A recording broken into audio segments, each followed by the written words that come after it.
చూస్తున్నాం. నా దగ్గర కాగితాలు ఉన్నాయి, నా దగ్గర కార్తాలాలు ఉన్నాయి, నా దగ్గర ఆధారాలు ఉన్నాయి. ఈ ఏదో కాక్ అండ్ బుల్ స్టోరీస్ మొత్తం చెప్పుకుంటూ పోయిండు. ఈ ఇంత పొడుగు ఏమో చెప్తాడో ఏదో తీస్తాడో అని అనుకుంటే శాటభారతం అని తిప్పిండు, కానీ అది చేసినటువంటి సంగతి ఏం లేదాడా. కాంగ్రెస్ పార్టీని విమర్శించనీకే, పాత ఇన్ఛార్జీలు ఎందుకు పోయారో కారణాలు చెప్పనీకే, మమ్మల్ని అడిగేదానికంటే ముందు ఫస్ట్ మీ మాజీ రాష్ట్ర అధ్యక్షుడు అయినటువంటి బండి సంజయ్ని అర్ధరాత్రి పూట పీకేసినటువంటి దానికి గల కారణం తెలంగాణ సమాజానికి చెప్పురి. ఫస్ట్ మమ్మల్ని అడుగుతుండ్రు,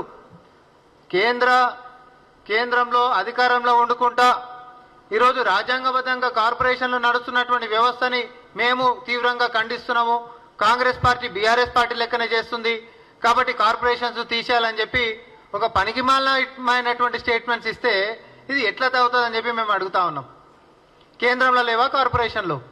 దాన్ని నువ్వు అన్ని తీసేసినావా? ఇదే ఖండన ఏదో మోడీ గారి దగ్గరకు పోయి చెప్పు. ఎందుకు ఇట్లా అర్ధరహితంగా మనం మాట్లాడాలి? ఇక కాంగ్రెస్ బీఆర్ఎస్ మార్గంలోనే పోతుంది అని అంట.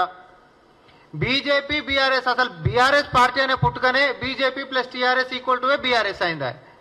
మీరు ఇద్దరు కలిసి చేసినటువంటి దొంగ నాటకాలు తెలంగాణ సర్వసభ్య సమాజం మొత్తం చూసింది కదా.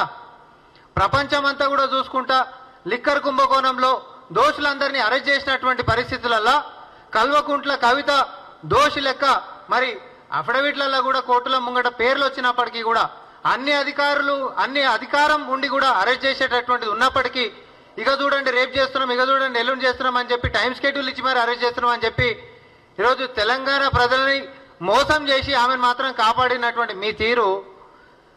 అదేవిధంగా కాళేశ్వరం అనేటటువంటిది ఏటీఎం అయిపోయింది. బీఆర్ఎస్ నేతలు అనేటటువంటిది దేశ రాజకీయాలకే పైసలు ఇచ్చేటటువంటి శక్తికి వచ్చిండ్రు అవినీతి సొమ్ములో. ఈ కుటుంబం అతిపెద్ద అవినీతి కుటుంబం అని చెప్పి స్వయాన ప్రధానమంత్రి గారు ఈ హైదరాబాద్కు వచ్చి మాట్లాడినటువంటి తరుణంలో కూడా ఒక చీమతలకైంత చర్యలు తీసుకున్నటువంటి మీరు వారు ఇద్దరు కలిసి తోడు దొంగలు లెక్క తెలంగాణ ప్రజల్ని ముంచుతున్నటువంటి పరిణామాలు అందరు చూస్తూనే ఉన్నారు కదా. మీ ఇద్దరు ఒకటైపోయి ఒక పక్కనేమో అవినీతి జరిగింది ఏటీఎంలు అయినాయని చెప్పి మీరే అంటారు, ఇంకొక పక్క ఆధారాలతోటి అఫిడవిట్ల పేర్లు కవిత గారితో వచ్చినప్పటికీ కూడా చర్యలు తీసుకున్నటువంటిది మీరే అవుతారు. అటు విభజన చట్టంలో తెలంగాణకు రావాల్సినటువంటి హక్కులు ఇవ్వకుండా మోసం చేసినటువంటిది మీరే అవుతారు.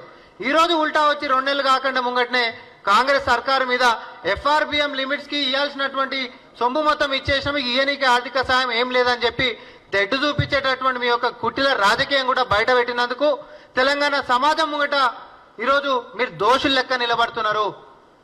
కాంగ్రెస్ పార్టీ అధికారంలోకి వచ్చి 2 నెలలు అయింది. ఆర్థికంగా మేము అన్ని ఇచ్చేసేసినాం, ఇక ఆర్థికంగా ఏం సాయం చేయనికేం లేదు అని చెప్పి స్పష్టంగా మీడియా ముఖంగా ఒక బీజేపీ ప్రతినిధి మాట్లాడినాక తెలంగాణ ప్రజలకి మేము ఇది ఒకసారి మీరు అందరూ ఆలోచించండి. గత 10 సంవత్సరాల్లో తెలంగాణకు ఒరగబెట్టినటువంటిది ఏం లేదు. వీళ్ళు పైపెచ్చి ఇప్పుడు ఏం చేయమని చెప్పి చెప్పకనే డైరెక్ట్గా చెప్తున్నారు మీడియా సమావేశం పెట్టి. మరి మీరు ఏదైనా మాట్లాడినప్పుడు తెలంగాణ సమాజానికి తిరస్కరించబడినటువంటి వాళ్ళు ఎవరు? మీరు కదా. 2 నెలలు కాలే ఇంత పొడుగని చెప్పిండ్రు, అధికారంలోకి రాబోతున్నామని అన్నారు, ఇక మాకు తిరిగే లేదని చెప్పి అన్నారు. తర్వాత ఓడిపోతున్నటువంటి సూచనలు కనిపించగానే ప్రభుత్వాన్ని మేమే ఏర్పాటు చేయబోతున్నామని అన్నారు, హంగు రాబోతుంది అని అన్నారు. లాస్ట్కి ఫలితాలు వచ్చిన తర్వాత మరి మూతికి ప్లాస్టర్లు వేసుకున్నటువంటి పరిస్థితికి వచ్చింది. అయినప్పటికీ మీ తీరు మార్చుకోకుండా, వాళ్ళ మీద ఎట్లాంటి చర్యలు తీసుకోకుండా పైపెచ్చు తెలంగాణలో కాంగ్రెస్ పార్టీ అధికారంలోకి వచ్చిందనేటటువంటి అక్కసుతోటి రాష్ట్రానికి ఆర్థికంగా మేము ఏ విధంగా చేయము అని చెప్పి మీడియా ముఖంగా మీరు చెప్పినటువంటి ఈ యొక్క చేష్టలని తెలంగాణ సమాజము మీకు రానున్నటువంటి లోక్సభ ఎన్నికల్లో ఓటు రూపకంగా చూపెట్టాల్సిందిగా మేమందరూ కోరుకుంటా ఉన్నాం.